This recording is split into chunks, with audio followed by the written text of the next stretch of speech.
પ્રાંતિજ નગરમાં હોલિકા દહનનો કાર્યક્રમ નગરના વિવિધ સ્થળોએ ભવ્ય રીતે ઉજવવામાં આવ્યો હતો। પ્રાંતિજ શહેરમાં દર વર્ષની જેમ આ વર્ષે પણ હોળી ધૂળેટી ઉત્સવની ઉજવણી ધામધૂમથી કરવામાં આવી હતી। તારીખ 13મી માર્ચના રોજ હોળીના પવિત્ર અને પાવન દિવસ દરમિયાન રંગોત્સવ ઉજવવામાં આવ્યો હતો। દરેક ધાર્મિક મંદિરોમાં પણ હોળી ઉત્સવની ઉજવણી હર્ષોલ્લાસપૂર્વક કરવામાં આવ્યો હતો અને રાત્રિના સમયે નિયત સમયે હોલિકા દહનના કાર્યક્રમમાં ધર્મપ્રેમી લોકો મોટી સંખ્યામાં સહભાગી બન્યા હતા। નગરના વિવિધ વિસ્તારોના મુખ્ય ચોકમાં હોળી દહનના કાર્યક્રમનું આયોજન કરવામાં આવ્યું હતું। પ્રાંતિજ નગરપાલિકા કચેરીની સામે સ્ટેટ બેંકના વિશાળ ચોકમાં પ્રતિ વર્ષની જેમ આ વર્ષે પણ મોડી સાંજે સૂર્યાસ્ત બાદ 7:45 કલાકે હોળી દહન પૂરી પરંપરા અનુસાર વિધિ વિધાન અનુસાર પૂજન વિધિ તેમજ આરતી કરીને હોળી દહનનો પ્રારંભ કરવામાં આવ્યો હતો।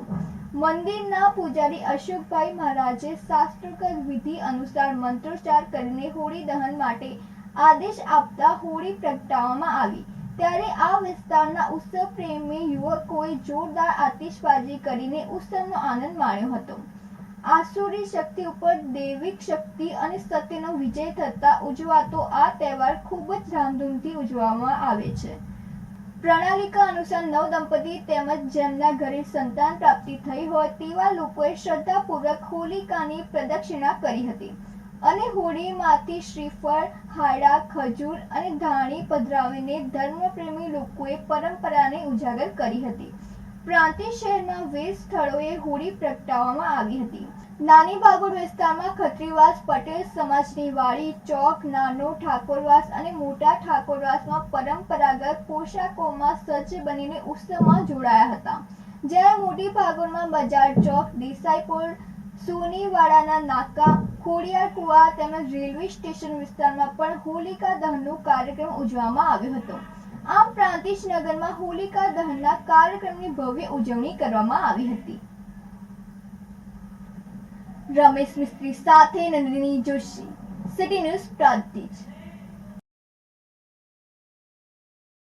તલોદ તાલુકાના આંત્રોલી ગામના એક યુવાનનું હૃદય રોગના હુમલાથી મોત નીપજ્યું હતું। તલોદ તાલુકાના આંત્રોલી ગામના એક યુવાનનું હૃદય રોગના હુમલાથી મોત નીપજતા સમગ્ર વિસ્તારમાં શોકની લાગણી ફેલાઈ જવા પામી હોવાનું જાણવા મળે છે। આ અંગે મળતી માહિતી મુજબ તલોદ તાલુકાના આંત્રોલી વાસ દોલજી ગામના 41 વર્ષીય યુવાન રણજીતસિંહ કાનસિંહ પરમાર વ્યવસાય ખેતી કરી જેસીબી ચલાવી પોતાનું ગુજરાન ચલાવી રહ્યા હતા। મૂળ આંત્રોલીના રણજીતસિંહ છેલ્લા કેટલાય સમયથી હરસોલ ખાતે રહેતા હતા। દરમિયાન 2 દિવસથી ગરમીનો પારો વધતા વહેલી સવારે અચાનક છાતીમાં દુખાવો ઉપડતા હૃદય રોગનો હુમલો આવતા અચાનક ઘેર ખાટલામાં ઢળી પડ્યા હતા। તેમના પરિવારજનોએ સારવાર માટે ખસેડ્યા હતા પણ સારવાર મળે તે પહેલા રણજીતસિંહનું પ્રાણ પંખીરું ઉડી ગયો હતો। રણજીતસિંહના મૃતદેહને તલોદ સામૂહિક આરોગ્ય કેન્દ્ર ખાતે સારવાર માટે ખસેડવામાં આવ્યા હતા, જ્યાં અધિક્ષક ડોક્ટર જતીન પટેલે પોસ્ટમોર્ટમ કરી લાશનો કબજો તેના વાલી વારસાને સુપ્રત કરતા તેના વતન આંત્રોલી ખાતે અંતિમ વિધિ કરવામાં આવી હતી। પરિવારમાં એકમાત્ર આધાર ગણાતા રણજીતસિંહના અચાનક અવસાનથી તેમના પાછળ પત્ની અને 3 બાળકોને વિલાપ કરતા છોડી ગયા છે। અર્જુન પરમાર સાથે નંદિની જોશી, સિટી ન્યૂઝ તલોદ। સાબરકાંઠા જિલ્લાના વડાલીના ધરોર ગ્રામ પંચાયતના ડેપ્યુટી સરપંચ તેમજ સરપંચ પતિ લાંચ લેતા ઝડપાયા હતા। સાબરકાંઠા જિલ્લામાં વધુ એક એસીબીની સફળ ટ્રેપ રહી હતી, જેમાં વડાલીના ધરોર ગ્રામ પંચાયતના ડેપ્યુટી સરપંચ તેમજ સરપંચ પતિ લાંચ લેતા ઝડપાયા હતા। જેમાં બાંધકામ રજા ચિઠ્ઠી બાબતે 16,000ની એસીબીએ છટકો ગોઠવી ડેપ્યુટી સરપંચ લાંચ લેતા ઝડપાયા હતા। સાબરકાંઠા જિલ્લામાં વધતા જતા લાંચના કેસોને લઈ જિલ્લા વહીવટી તંત્ર સામે સવાલો ઉઠી રહ્યા છે। અગાઉ પણ જિલ્લાના બહુવાણી ભવન સહિત અનેક સ્થળો પર એસીબી ટ્રેપ થઈ ચૂકી છે। સરપંચ પતિ સહિત ડેપ્યુટી સરપંચ એસીબીના હાથ લાગતા ચકચાર મચી ગઈ હતી અને સમગ્ર પંથકમાં સરપંચ મંડળમાં ભારે હડકંપ મચ્યો હતો। ડેપ્યુટી સરપંચ એસીબીના સકંજામાં આવતા સરપંચ પતિ નાસી છૂટવામાં સફળ રહ્યા હતા। જેમાં આરોપી લક્ષ્મણભાઈ બધાભાઈ તરાડ, ઉપસરપંચ ધરોર, ગ્રામ પંચાયત તાલુકો વડાલી, જિલ્લો સાબરકાંઠા અને દશરથભાઈ હમીનભાઈ બામણિયા, પ્રજાજન ધરોર, સરપંચના પતિ, તાલુકો વડાલી, જિલ્લો સાબરકાંઠાએ લાંચની 16,000 માંગની રકમ લીધી હતી. આબિદ ભુરા સાથે નંદિની જોશી, સિટી ન્યૂઝ વડાલી. સમાચારો અવિરત છે. હવે નાનકડો વિરામ.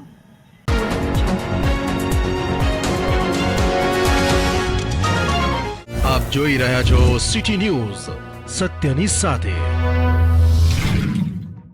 અરવલ્લી જિલ્લાના મોડાસામાં ગાયત્રી ચેતના કેન્દ્ર દ્વારા વૈદિક હોળીનું આયોજન કરી ભવ્ય ઉજવણી કરવામાં આવી હતી. આપણી મૂળ પરંપરા જાગૃત થાય તેમ પ્રયાસ રૂપે મોડાસામાં ગાયત્રી ચેતના કેન્દ્ર દ્વારા શુદ્ધ અને પવિત્ર વૈદિક હોળીનું આયોજન કરવામાં આવ્યું. ગાયત્રી પરિવારના અગ્રણી હરેશભાઈ કંસારે જણાવ્યા અનુસાર આજ ગાયત્રી ચેતના કેન્દ્ર આગળના મેદાનમાં આ વૈદિક હોળીમાં 9 યુગલો દ્વારા પૂજન વિધિ સાથે વૈદિક મંત્રોચ્ચારથી શુભારંભ કરવામાં આવ્યો. અખંડ દીપકમાંથી અગ્નિ પ્રગટાવી હોળી સાંજે 7 વાગે પ્રાગટ્ય કરવામાં આવી. હજારોની સંખ્યામાં માનવ મહેરામણ ઉમટી આ પવિત્ર વૈદિક હોળીમાં મંત્રોચ્ચાર સાથે આહુતિઓ અર્પણ કરાઈ. ઉપસ્થિત સૌએ પોતપોતાની માન્યતા અનુસાર પવિત્ર વસ્તુઓ હોમી. આ તમામ માનવ મહેરામણ આ વૈદિક હોળીની પરિક્રમા કરી ધન્યતા અનુભવી હતી. આ વૈદિક હોળી યજ્ઞમાં ગાયના છાણમાંથી બનાવેલ ગૌકાષ્ઠ, ગાયનું ઘી, ગાયના છાણા, ઓરાયા, આંબો, પીપળી, વડ, ખેર, ઉમરો, ખાખરો, બીલી જેવા વૃક્ષોની સમિધાઓ, 7 પ્રકારના ધાન્ય, ગુગળ, ઇલાયચી, લવિંગ, કપૂર, શ્રીફળો તેમજ હિમાલયની જડીબુટ્ટીઓ યુક્ત હવન સામગ્રી આ વૈદિક હોળીમાં હોમવામાં આવ્યું. ગાયત્રી ચેતના કેન્દ્રની જીપીવાયજી યુવા ટીમે ઉત્સાહભેર આ વિશેષ વૈદિક હોળીનું આયોજન હાથ ધરેલ, જે આપણી સંસ્કૃતિના મૂળ મૂલ્યોને ઉજાગર કરી સૌને પવિત્ર હોળીના મહત્વની પ્રેરણા મળી શકે તેવી પવિત્ર ભાવનાથી આ વૈદિક હોળી મનાવવાનું આયોજન કરવામાં આવ્યું હતું. ભરત કડિયા સાથે નંદિની જોશી, સિટી ન્યૂઝ મોડાસા. ઈડરના ચણાસણા ગામમાં એક યુવાનને નગ્ન કરી તાલિબાની સજા અપાઈ હતી. સાબરકાંઠા જિલ્લાના ઈડરના ચણાસણા ગામમાં નગ્ન કરીને યુવાનને તાલિબાની સજા અપાઈ હતી, જેમાં યુવાનને ઢોર માર મારી ગામમાં નગ્ન અવસ્થામાં ફેરવાયો હતો. પ્રેમ સંબંધમાં અપહરણ બાદ યુવકને માર મરાયો હતો.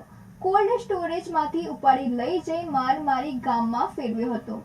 ઘટનાના 2 દિવસ બાદ જિલ્લાનું પોલીસ તંત્ર દોડતું થયું હતું. પ્રેમિકાને મળવા આવેલ યુવાનનો નગ્ન અવસ્થામાં વરઘોડો કાઢતા સમગ્ર પંથકમાં ચકચાર મચી ગઈ હતી. પોલીસ દ્વારા 3 ટીમો બનાવી આરોપીઓ ઝડપી લેવાની તજવીજ હાથ ધરવામાં આવી હતી, જેને લઈ જાદર પોલીસ મથકે લોકોના ટોળેટોળા ઉમટી પડ્યા હતા અને વિવિધ કલમો હેઠળ ગુનો નોંધવાની તજવીજ હાથ ધરવામાં આવી હતી.